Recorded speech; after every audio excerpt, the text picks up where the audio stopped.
दोस्तों ये कहानी है एक ऐसे शापित गांव की जहां पर कुछ ऐसी डरावनी चीजें होने लगी थी जिससे कि सारे लोग परेशान हो चुके थे। इस डरा देने वाली कहानी की शुरुआत होती है एक आदमी को दिखाते हुए जो एक नदी के अंदर पता नहीं क्यों अंदर की तरफ जा रहा था। चौंका देने वाली बात यह होती है कि इस नदी का पानी काला होता है। आखिर इसके पीछे रीजन क्या है ये तो हमें थोड़ी देर में पता चली जाएगा। अब हमें शहर के अंदर लारा नाम की एक लेडी को दिखाया जा रहा था जो कि अपने काम में बहुत ही ज्यादा मग्न थी। वो हर सुबह अपनी काम पर चली जाती और अच्छे से काम करके वापस आ जाती। लेकिन लारा की भी जीवन में कुछ ऐसी बातें थी जिसी की आज तक कोई जान नहीं पाया। लारा के इतने अच्छे परफॉर्मेंस के कारण लारा की बॉस उसे काफी ज्यादा पसंद करती थी। लारा जब एक दिन अपने काम से घर पर लौट रही थी तभी एक माँ अपने बेटी को शांत करा रही होती है। वो तो उसके ऊपर थोड़ा सा चिल्लाने भी लगी थी। तभी लारा अचानक उस लेडी के पास जाकर कहती है कि तुम इसके ऊपर चिल्ला क्यों रहे हो, ये तो एक बच्चा है। पर तभी वो लेडीज कहने लगी कि ये मेरा बच्चा है, मैं चाहे जो करूंगी इसके साथ। ये बात सुनने के बाद लारा तुरंत ही वहाँ से चली गई थी। अब अगले दिन जब लारा अपने काम के लिए रेडी हो रही होती है तभी अचानक उसे एक स्ट्रोक आता है जिसके कारण वो नीचे गिरकर बेहोश हो गई थी। और थोड़ी ही देर में उस रूम के अंदर काली कलर का लिक्विड उसकी तरफ बढ़ने लगा था जो डायरेक्टली लारा की मुंह के अंदर घुस जाता है और थोड़े ही देर में लारा को होश आ चुका था। आखिरकार ये काला लिक्विड था क्या, इसके बारे में लारा को भी नहीं आइडिया होता। लारा जब होश में आकर घर से बाहर निकली तब उसने उसी लेडी को देखा जो अपने बेटी को लिटरली खा रही थी। उसके मुंह पर पूरा खून लगा होता है। लारा ये देखकर बहुत ही ज्यादा चिल्लाने लगी। फिर बाद में पता चला कि लारा एक डरावना सपना देख रही थी। वो प्रे कर रही होती है कि ऐसा रियलिटी में कभी ना हो। अब अपने बॉस के बहुत ज्यादा कॉल आने के कारण लारा तुरंत ही जॉब पर चली गई थी। लारा की बॉस कहती है कि तुम्हारी तबीयत तो ठीक है ना, क्योंकि तुम्हारी मदर ने मेरे पास बहुत बार कॉल किया जो तुमसे बात करना चाहती थी। अब अपनी बॉस के कहने पर लारा अपनी मॉम को कॉल करती है बात करने के लिए। लारा की मॉम को लग रहा था कि उसकी तबीयत थोड़ी खराब है, इसीलिए ये कंफर्म करने के लिए कॉल की थी।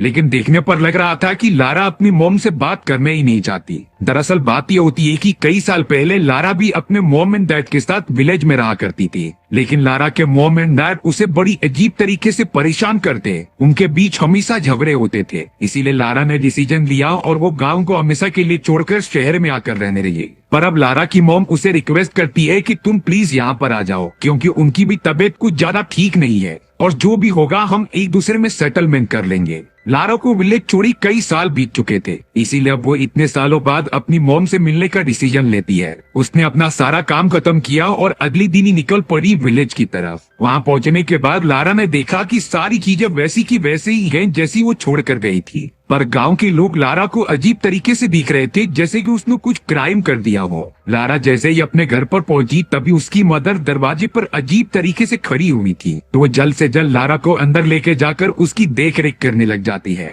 लारा कंफर्टेबल होकर जब कुछ खाने जाती है तभी अचानक लारा को जोर जोर से उल्टी होने लगी। साथ ही साथ उसके पीरियड भी चल रहे थे जो काफी परेशान करने वाले होते हैं। लेकिन यहाँ लारा कंफ्यूज थी कि उसका खून लाल होने की बजाय काला निकल रहा था। पर ये बात वो अपनी मॉम से शेयर नहीं करती। लारा को अपनी मॉम की बिहेवियर में जरूर कुछ अजीब सा लग रहा था। अब रात होने पर जैसे ही लारा सो जाती है तभी उसकी मदर कमरे में आकर बड़ी अजीब तरीके से लारा को चेक करने लगी थी कि वो नींद में है कि नहीं। और अब कंफर्म होने के बाद लारा की मॉम उसे पकड़कर बाहर लेकर आने लगी थी, जो घसीटते हुए उसे गार्डन एरिया यानी कि एक नदी के किनारे लेकर आ जाती है। पर तभी अचानक लारा की नींद खुलने लगी, जिसे देखकर लारा की मॉम तुरंत ही घर के अंदर भाग गई। लारा पूरी तरीके से चौंक जाती है कि आखिर वो इस जगह पर कैसे पहुंची। लारा को लगने लगा था कि शायद उसे नींद में चलने की आदत पड़ गई है, इसीलिए वो घर के अंदर वापस चली जाती है। अब अगले दिन लारा जब अपनी मॉम की कमरे में जाती है तब उसे एक डायरी मिली थी। डायरी के अंदर तो काफी अजीब तरीके के रिचुअल्स और सिंबल्स बनाए गए थे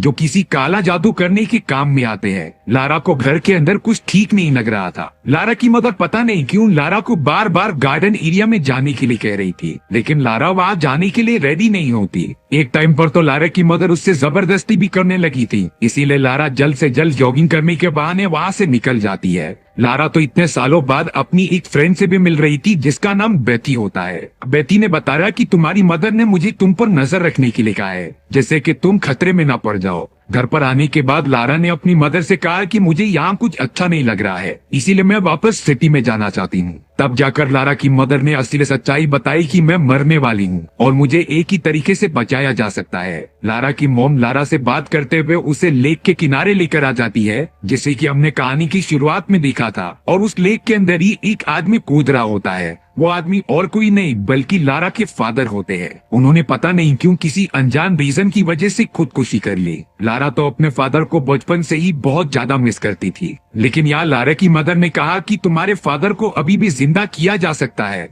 तुम चाहो तो अभी अपने फादर से बात कर सकती हो। लारा थोड़ी देर के लिए अपनी मॉम की बात मानती है और अपने पास ही वाले स्टोर रूम के अंदर चली जाती है। लारा के फादर स्टोर रूम के अंदर ही अपना आधे से ज्यादा वक्त गुजारा करते हैं। लारा की मदर ने उसे अंदर जाने के लिए कहा, जिससे कि वो अपने फादर से बात कर पाएगी। उसके थोड़ा ही अंदर जाने के बाद लारा की मदर अचानक पीछे से एक फ्लावर पॉट उठाकर उसे मारने जाती है, लेकिन सही समय पर लारा ने इसे देख लिया था और वो तुरंत ही यहाँ से जाने लगी। उसे बिल्कुल भी अब इस जगह पर रहना ही नहीं था। लारा तो अब इस जगह पर एक भी सेकंड नहीं रुकना चाहती थी, पर तभी अचानक लारा की मदर के चेहरे पर कुछ अजीब सी काली चीजें आने लग जाती हैं और वो तो अब काले खून की उल्टी भी करने लगी थी। लारा के मॉम की बॉडी पर अजीब तरीके की कीड़े आने लगे थे जो उसकी बॉडी को खा रहे थे। लारा को कुछ समझता ही नहीं, इसीलिए वो बाहर भागने लग जाती है। और अब उसने देखा कि कार के अंदर एक औरत एक आदमी को कच्चा ही चबा रही थी, जो बहुत ही ज्यादा डरा देने वाला मंजर था। लारा को लग रहा था कि ये सारी चीजें किसी काला जादू का परिणाम है, इसीलिए वो प्रोटेक्शन के लिए एक चर्च के अंदर जाने लगी। लेकिन जब उसने एक खिड़की के अंदर से चर्च के अंदर देखा, तब लारा को पता चला कि चर्च के अंदर जो लोग मौजूद थे वो गॉड की नहीं बल्कि डेविल की पूजा कर रहे थे। उन सभी लोगों ने तो बिल्कुल भी कपड़े नहीं पहने होते। सभी लोगों ने लारा की मदर को पकड़ कर रखा था, जैसे कि वो उनसे पूरा पावर्स ले रहे थे। लारा जल्द से जल्द अपनी दोस्त के फादर के पास आ जाती है, जिनसे वो पूछने लगी थी कि आखिर ये सारी चीजें क्या हो रही है। तब जाकर बेटी के फादर लारा को बताते हैं कि तुम्हारी मदर एक डेविल की बेटी है, जिसके अंदर बहुत सारी काली शक्तियां मौजूद थी, लेकिन तुम्हारी मदर को कोई भी बेटी नहीं हो रही थी, इसीलिए उसने शैतान से तुम्हें मांगा। पर थोड़े ही टाइम बाद तुम्हारी मदर ने डेविल की आधी शक्तियां ले ली, जिससे कि वो डेविल ने इस पूरे गांव में रहने वाले लोगों को श्रापित कर दिया और अब हर समय उस डेविल को एक आत्मा सौंप दी जाती है भूख मिटाने के लिए। लारा को तुरंत ही अब बेटी आ जाती है, जो उसे कार में लेकर जा रही थी, लेकिन बाद में पता चला कि ये सब तो लारा की मॉम के साथ मिले हुए हैं, जो अब लारा की डेविल को बलि देना चाहते थे। लारा की मॉम तो उसे मारने के लिए स्टोर रूम में भी लेकर आ गई थी, जहाँ एक औरत के रूप में डेविल बाहर निकलता है और अपने नए शिकार के लिए वेट करने लग जाता है। वहाँ पर तो बेटी के फादर भी आ चुके थे लारा की मदद करने के लिए, लेकिन उन्हें पता था कि अगर वो इन सारी चीजों में आएंगे तब उनकी फैमिली भी श्रापित हो जाएगी। और लारा यहाँ पर समझ चुकी थी कि इन सारी चीजों की जड़ मेरी मदर ही है, इसीलिए वो अपनी मदर से कह रही थी कि मैं डेविल का खाना बनने के लिए तैयार हूँ, पर मुझे सबसे पहले डेविल की पूजा करनी है चर्च में जाकर। लारा की मॉम उसे लेकर तुरंत ही चर्च के अंदर पहुंच गई थी, लेकिन अगले मोमेंट में लारा ने बेटी के फादर से शॉर्ट गन लेकर पॉइंट कर दिया था उसे अपनी मॉम की तरफ, और अब बिना कुछ सोचे समझे लारा ने अपनी मॉम की जान ले ली, क्योंकि डेविल को लारा की मॉम से ही बदला लेना था और सजा के तौर पर उसकी ही आत्मा डेविल को चाहिए थी। यानी कि अब लारा के मॉम की मौत की वजह से ये सारा गांव श्राप मुक्त हो चुका है और आज की बात वापस जाने का नाम ही नहीं लिया। इसी तरीके से हमारी ये डरा देने वाली कहानी यही खत्म हो जाती है। अगर आप डॉक्टर मूवी टेलर चैनल पर नए हो तो चैनल को सब्सक्राइब करके जाना। मिलते हैं इसी तरीके की मजेदार और अनोखी कहानियों में, तब तक के लिए लाइक भी कर दो।